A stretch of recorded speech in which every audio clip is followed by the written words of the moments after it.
Bueno, buenos días a todos. Hoy ¿de qué hablamos cuando vamos a hablar para qué sirve la filosofía?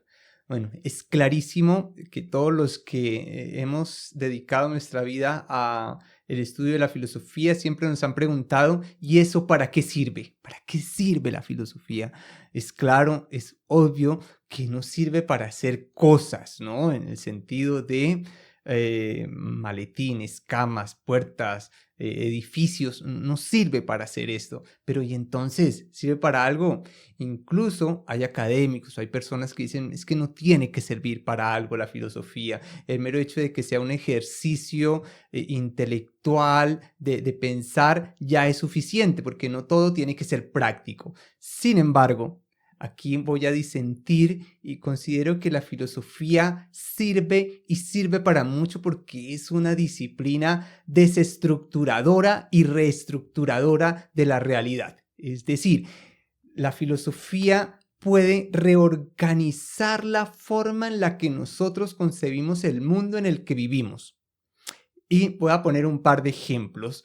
Uno muy paradigmático, conocido y amado sobre todo por los jóvenes. Y estoy hablando de Friedrich Nietzsche.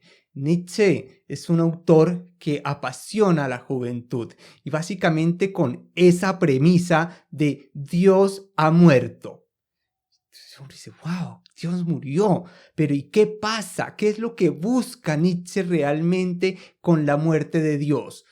¿Ya? Y entonces Nietzsche tiene un problema serio porque no está conforme con la sociedad en la que vive. Considera que Occidente está en decadencia, pero es mucho más allá. Considera que Occidente siempre ha estado en decadencia, básicamente desde sus orígenes.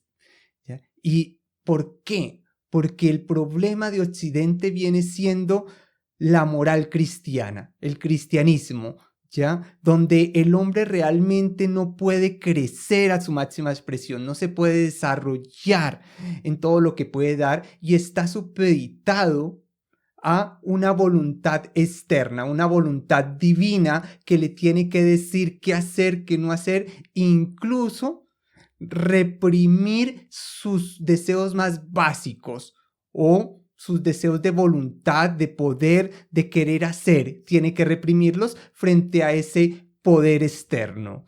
Entonces, digamos que desde la perspectiva de Nietzsche, esta cultura nos reprime en vez de hacernos crecer. Desde esta perspectiva, Nietzsche va a atacar los fundamentos de la sociedad occidental. Y el fundamento de la sociedad occidental, que está fundamentada en el cristianismo, es obviamente el Dios cristiano. Entonces, Dios está a la base de la sociedad, de esta realidad que vivimos.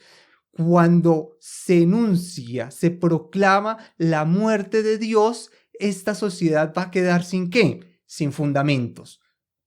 No tiene bases y entonces todo se puede derrumbar como un castillo de naipes. Básicamente ese es el objetivo que tiene Nietzsche con la muerte de Dios. Quitarle la base a la realidad en la que vivimos. Y seguidamente va a plantearse un libro muy interesante, muy bonito, que es La genealogía en la moral, donde sigue la misma línea, ¿no? Y entonces va a contraponer a la moral cristiana, a la cual va a llamar una moral de esclavos, una moral que va a obedecer, va a colocar una moral del Señor, que es el hombre libre, el hombre de voluntad, el hombre que quiere y que puede hacer, que se da el permiso de hacer. ¿Ya? Entonces vamos a tener una voluntad, una moral de esclavos y una moral de los amos. ¿Ya? Y va a estructurar y va a querer cambiar el mundo. Y esto es bien interesante porque un mundo que no cambia desde la estructura, todo cambio viene siendo superficial. Realmente no hay un cambio profundo. Nietzsche y la filosofía atienden a esta prerrogativa. Todo cambio que realmente se da desde los fundamentos y es precisamente a eso a lo que estoy llamando desestructurar la realidad y eso es lo que hace la filosofía. Pero no solo lo ha hecho Nietzsche, lo ha hecho Kant, lo ha hecho Stuart Mill, lo ha hecho Platón, lo ha hecho San Agustín, muchos. Simplemente utilizaba el caso de Nietzsche como algo paradigmático al cual de una u otra forma todos los que nos hemos acercado a la filosofía hemos pasado necesariamente por Nietzsche, y a los estudiantes de colegio les fascina Nietzsche cuando lo conocen, precisamente porque destruye esta forma de dominación en cierta forma que no nos deja expresarnos.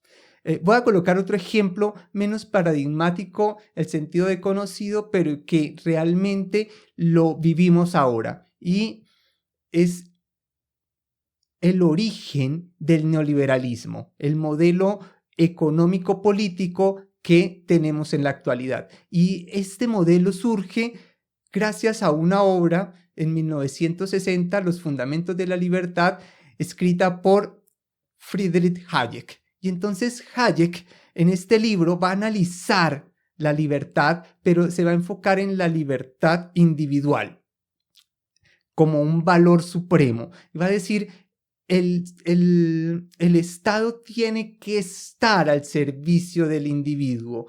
Ya no es que el individuo, como en el contrato social, va a ser parte y se va a subsumir al Estado, como podríamos leerlo en el contrato social de Jean-Jacques Rousseau. Para nada. Aquí es el Estado el que va a ser como el sirviente del individuo. Ahora bien, se queda reducido el Estado a su mínima expresión, y es una expresión policial, es decir, de proteger los bienes de las personas.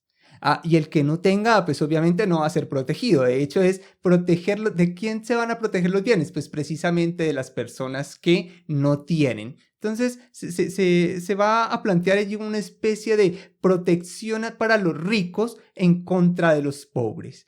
En este estado, básicamente viene algo muy interesante, y es la cuestión siguiente, y es que el Estado deja de tener, en esta obra de Los Fundamentos de la Libertad, un deber para con los ciudadanos. Entonces ya la cuestión de el deber de la educación, el deber de la salud, del trabajo, de vivienda, todo esto que se proclama en los derechos humanos prácticamente pasan a ser servicios que van a ofrecer ¿quiénes? Pues otros ciudadanos libres.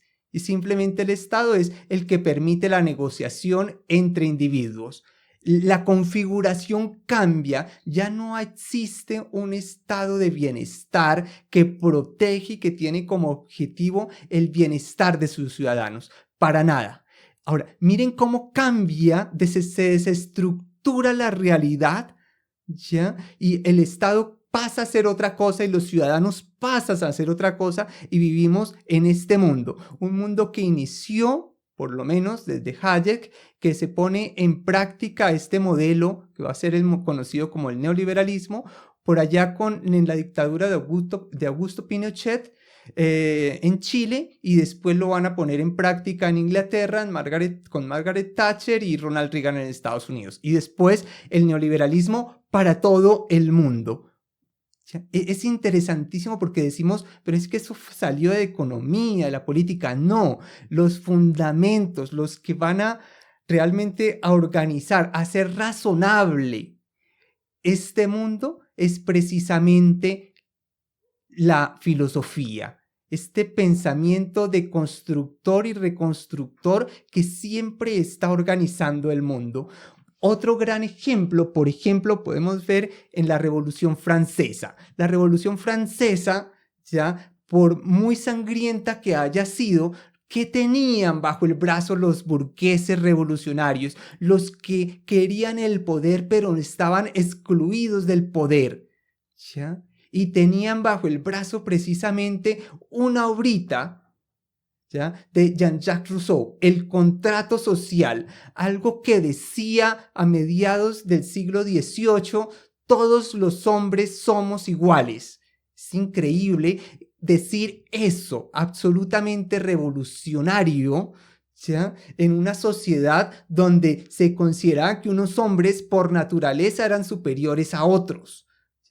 Y empezamos a ver cómo esto que se va a decir en este libro, en el contrato social, empieza a mover a los hombres a concebir la sociedad, la realidad en la que vivimos de una forma totalmente diferente.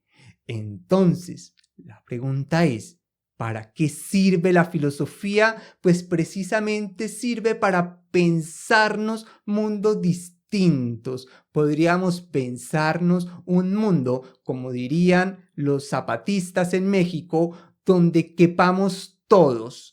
Pero para poder construir ese mundo, nos toca deconstruir el mundo en el que estamos, la realidad que estamos viviendo, y empezar a reconstruir sobre esa misma realidad otro mundo con otros valores, tanto éticos, políticos, económicos, sociales, medioambientales, que nos permita organizar el mundo de una forma totalmente distinta, donde ya la relación con el otro no esté mediada por la competencia, sino por la cooperación, y la libertad no sea vista desde una perspectiva meramente individual, sino que pueda amalgamarse desde una perspectiva colectiva. Y a eso apunta, o a eso puede apuntar, un proyecto filosófico, o precisamente a otro totalmente distinto, como podríamos pensarnos el proyecto marxista. ¿Ya? Bueno, como sea, el caso es que la filosofía sirve para desestructurar y reorganizar la realidad, el mundo en el que vivimos. Creo que la filosofía desde esta perspectiva sirve y es muy útil porque nos permite cambiar la realidad, el mundo en el que vivimos. Bueno, espero que haya sido claro lo que quería decir hoy, y bueno, espero que tengan una tarde bonita. Felicidades. Chao.